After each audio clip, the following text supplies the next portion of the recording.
Welcome back to the channel, lads and ladies, and welcome to the BT-7F-32, one of the most delightful light tanks in the USSR Russian tree, and one of the few highly capable light tanks in said tree. It's not that the Soviets were bad at designing light tanks, but it's more like, well, okay, let me correct the previous statement as well.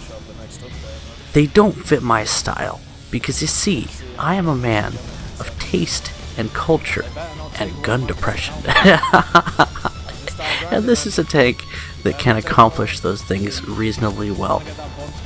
We're actually in, I think this is a 5-7 match, fairly common, and if you want to queue against the Germans, it's an instant match. Gaita is so hungry for people to play against German players that they won't even let you cancel your queue. You'll be thrown into a match anyway, or dragged off to Gulag, but that really goes to show how desirable and popular the mouse is, that on the first day of the event where mouse is back, it is just ridiculously, ludicrously popular. So, where do we go from here? I decided to push up to this advanced position. This is soft cover, so enemies can shoot me through here if they decide to. And by the way, say hi to the European Canadian. I've got his stream playing in the background because I was just chilling out, relaxing and maxing all cool after some Halloween goodness that my girls got into with Mama. I stayed home and watched the little man, and we just had a good old time. He has been just drinking down the formula like 3-4 ounces at a time, feeding constantly, and growing like the adorable little grub worm that he is. I'm really proud of this boy. It's not just that he is a fine physical specimen, little Goodyear baby that he is, his little chunky legs and his fat little strong arms and his strong grip, my goodness, but he also locks eyes with everyone and everything. He's just so aware. Something that can't really be said for the enemy team. So one of the downsides of the fact that this is an event that really favors people that have not unlocked Rank 5 Germany yet, for obvious reasons. I mean, if you've already unlocked Rank 5 Germany, all you have to do is put a point of research into the mouse. That's not much of an event for you now, is it? Although I suppose it's a good turn of events. So these people... Hey, what do you mean, these people? These delightful foes that I'm facing here at what is somewhat of a low tier these days, a 5.7 BR match, they probably aren't the most sophisticated players of War Thunder. And this map is a lot more of a pain and a lot more boring when you're playing against more experienced players, because they know... I mean, just look at this. Look at what's happening right now. Are you watching? Do you see? Okay. Observe. The Virgin Panther player. And the Chad BT-7F-32 has 76 millimeters of cannon, only uses half of it. But look at that, shoots a tiger in the side. He just herp-de-derped, he keeps moving along. You know what, how about de-angling a little bit for me, bud? Can you de-angle? Could you just be a friendo and dingle-dangle? Nope, I don't want that turret. You know what, let's just go say hi to your friend over here. Sup, you lift? Oh, he does not lift. His armor is looking significantly thin there. You never skip leg day, buddy. You're supposed to be an assault tank, so why don't you... I don't know, shake on out of here. Well, they can't all be good ones. Get it, assault tank? Anyway, armor, side armor, not all that effective against this low tier light tank's main gun. I've always loved the cannon on this thing. It's so satisfying, and I mean, I'm just taking shots at people and they're straight up ignoring me. They've just got other stuff to do. And look, I thought the what's that thing called? The Jagdpanzer 470 or something. There you go. There's his name. Jagdpanzer 470. He just, it looked like he noticed me. He didn't. He went and de-angled for me so I could get some nice flat shots on his side armor. Such a nice guy. So I'm going to go ahead and chalk this performance down. You can see we're not being subtle at all. I was just hoping to get into Suit 6 today, so I'm not even supposed to be here. But I was supposed to die gloriously in the BT-7, not get 7 kills. So I chalked this performance down, not to my skill, but to this cheeky spot and the fact that just nobody was checking it, except the guy who was parked right next to me, and he didn't listen super hard for what was going on. And I do like these rainy,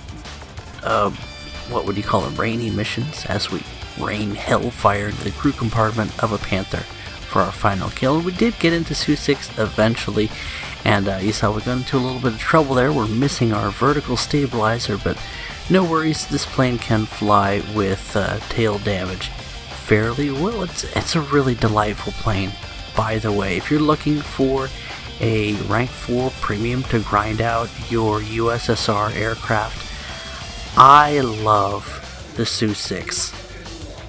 It definitely suffers from having a huge engine that doesn't have a huge amount of survivability.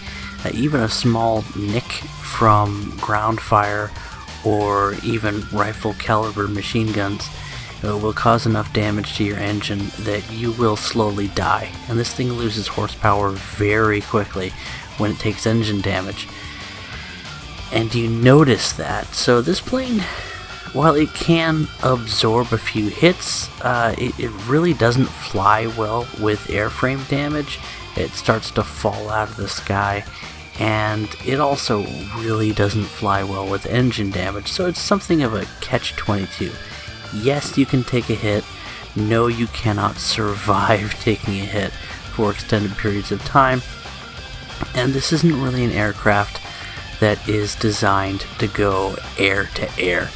It excels in firepower, and although we're not going to be completely efficient with our ammunition and secondary ordnance in this match, I'm all starry-eyed for the Harrier coming in the next major update, and I'm just having a great time playing around with this ground attacker until that happens. As I mentioned, I had a pretty big day. The girls went and did what is the first kind of trick-or-treating that we've seen during the stuff that we're going through right now, and that was that the local church, which has always had the best events for Halloween,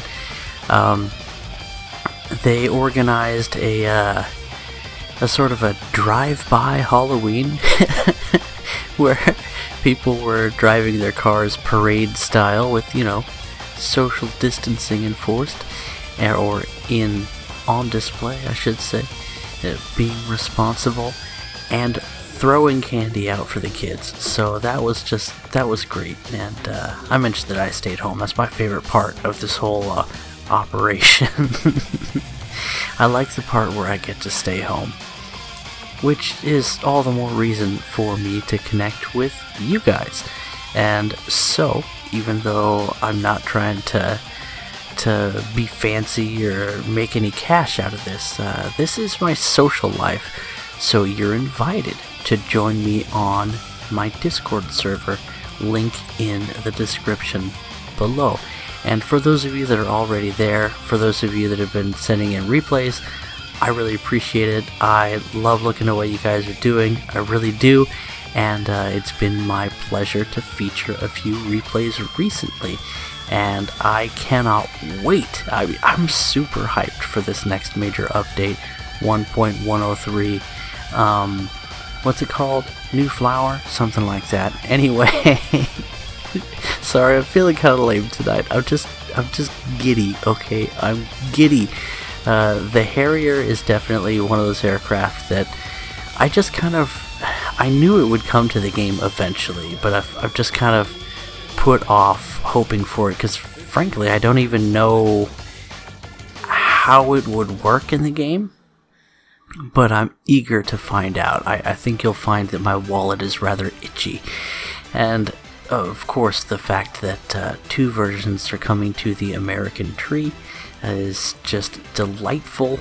I'm very invested in USA aircraft. I have almost everything, along with a little bit less close to everything, but still the vast majority of ground vehicles, and even a decent chunk of the naval stuff, up to the point of like destroyers. I think I have all the destroyers, but I mean, not even. Mike Goes Boom, a professional salesman for War Thunder, plays naval forces in a live stream before a major update that majorly features serious contributions and reworkings of naval forces that must have taken massive amounts of man hours. I mean, just look at the models for those vessels, and the larger they get, the more detail and nodules go in the crodules. So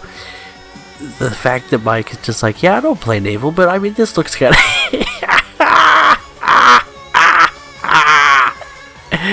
good sales, Egghead.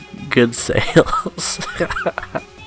Anyway, I like Mike, but I think that the fact that he's not a seasoned salesman or a PR rep that just speaks in jingoese is part of his charm.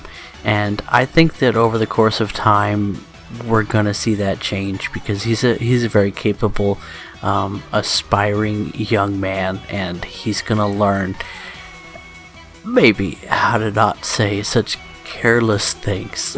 But until then, we can all enjoy, because it still feels like he's kind of one of us. But anyway,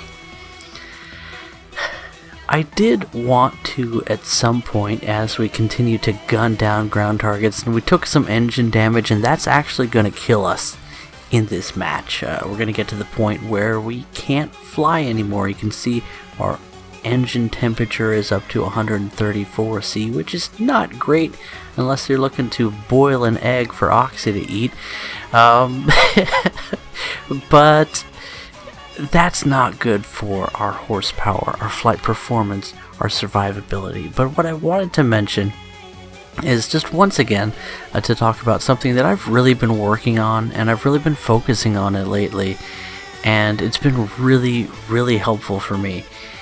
And that is managing expectations. Now, you will automatically set expectations. That's how your brain works. It always tries to look into the future. Hindsight might be 20/20, but our eyes are set in the front of our faces for a reason.